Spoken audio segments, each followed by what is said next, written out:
At dahil today ay CDC Day, ihahatid namin sa inyo ang mga programa at proyekto ng Clark Development Corporation para sa patuloy na pag-unlad ng Clark Freeport Zone tungo sa isang bagong Pilipinas. Mas mabilis, mas simple at mas epesyente. Yan ang hatid ng bagong sistema para sa aviation-related businesses sa Clark Freeport. Binuksan ng Clark Development Corporation, katuwang ng Bureau of Customs Port of Clark ang MRO Fast System. Isang makabagong inisyatiba para pabilisin ang dokumentasyon at inspeksyon ng mga aviation locators. At sa patuloy na pagsulong ng Clark bilang logistics at investment hub, higit pang tumataas ang kumpiyansa ng mga mamumuhunan tungo sa isang bagong Pilipinas. Narito po ang report. Mas mabilis, mas simple, at mas epesyente na ngayon ang proseso para sa aviation-related businesses sa Clark Freeport. Bunsod ng pagpapatupad ng electronic permits, joint inspections at pinaigting na compliance monitoring.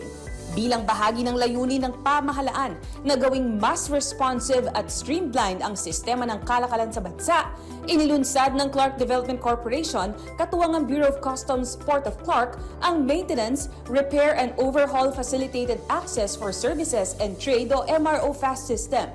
Layunin ng bagong sistema na pabilisin ang pagproseso ng mga dokumento at inspeksyon para sa mga aviation-related locators sa Freeport.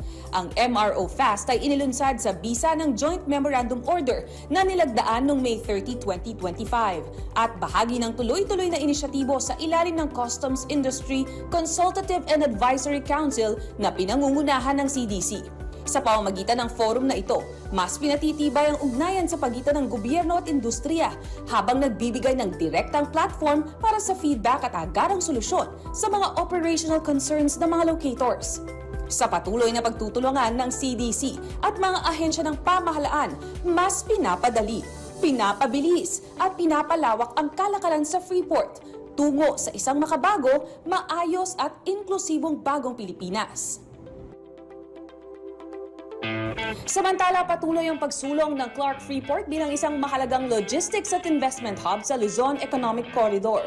Ayon kay Clark Development Corporation President and CEO Attorney Agnes VST de Vanadera. Sa Asia CEO Clark 2025 Forum, iniulat ni Attorney de Vanadera na umabot sa 77 billion pesos ang kabuuang halaga ng committed investments noong 2024. Target ng CDC na maabot o mahigitan pa ang bilang na ito ngayong taon.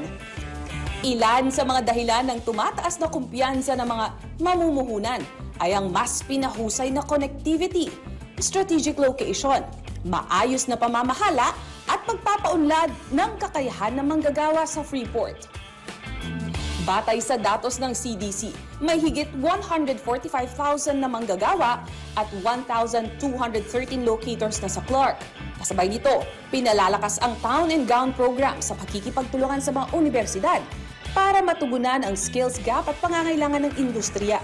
Ipinapatupad din ang Business Interdependence Program na nagbibigay daan sa mga locators na makipagkalakalan sa loob ng zone habang nananatili ang kanilang tax incentives. Sa tuloy-tuloy na pakikipagtulungan ng CDC sa pribado at pampublikong sektor, nananatiling aktibo ang papel ng Clark sa pagsuporta sa layunin ng isang bagong Pilipinas.